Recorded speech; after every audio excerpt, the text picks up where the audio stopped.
with a crazy month, a bizarre month of boxing, you know, going through the whole COVID Ward saga. We just seen Nicholas Waters quit, but we also seen him spill out to the media the underhanded shit that they do as far as shelf one fighter to keep him rusty and put him in at the right time where they feel like this man can beat him. Not taking no excuses for quitting, because you never should quit, in my opinion. Y'all getting paid a whole hell of a lot of money, but it's just a lot of underhanded shit. And the one thing, I think the most underhanded thing that's going on in boxing right now is the lack of attention that Rigondeaux is getting. Nobody's calling him out. You know, you got Roy Jones.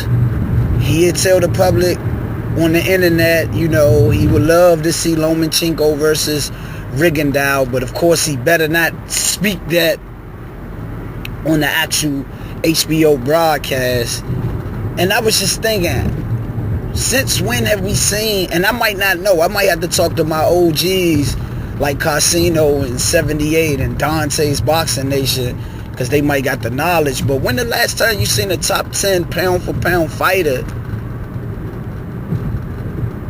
struggle to get fights? It's like he can't get fights.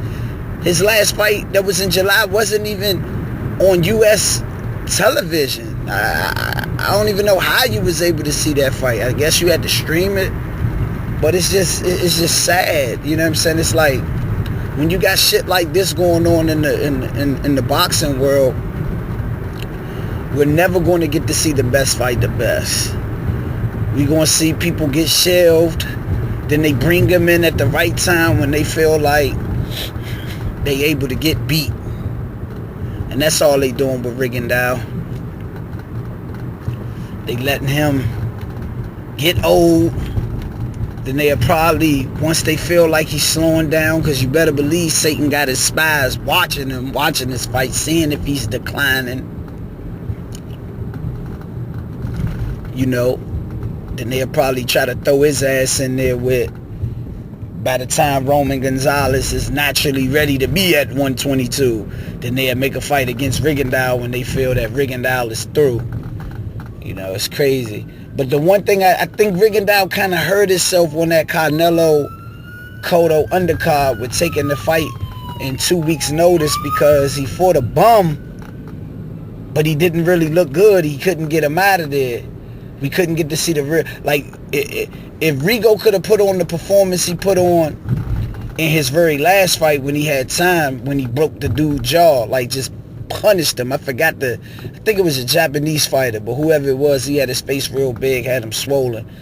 If he was able to do that while the world was watching on that Canelo Cotto undercard, it was like the perfect timing, but it was just bad business because he took that fight on a 2-week notice.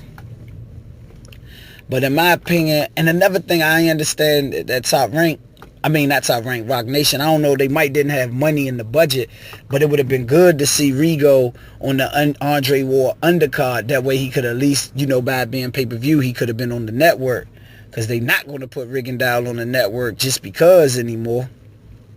Only reason why you seen Rigondeaux on HBO because they thought Nonito had what it took to beat him. You know, they do shit like that. Once he beat him, it was no use for him. Get off our network. But yeah, man, I don't know, man. Somebody got to speak up. RIGO, he's just lost. You know, he's the lost son out there, you know. And I believe RIGO got the skill set behind Andre Ward to be pound for pound. You know what I'm saying? Of course, Lomachenko got pound for pound talent, but he has a machine backing him. He can get these fights.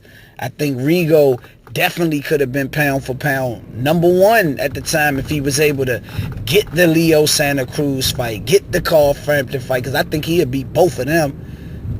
I think he would have beat Scott Quigg. You know? But the only thing I can think of, man, I think Rigondeaux he either got to go up, he either got to go to 126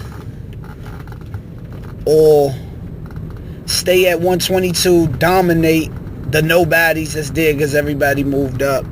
And possibly, I don't know, keep calling these fighters out. Be more vocal. You know, he might have to be the villain. You know, he might have to step it up, learn some English, and start conducting some interviews in English. And just call these fighters out, humiliate them. But that's all. It was just a quick vent, you know. Blunt Rap Sports TV, man. Make sure y'all subscribe. Shout out to the LDBC. You know, I was just thinking about RIGO, man. I just wanted to vent because I miss seeing. I would love to see RIGO. He's the type of fighter we need to see in the big fights. He can fight. Subscribe.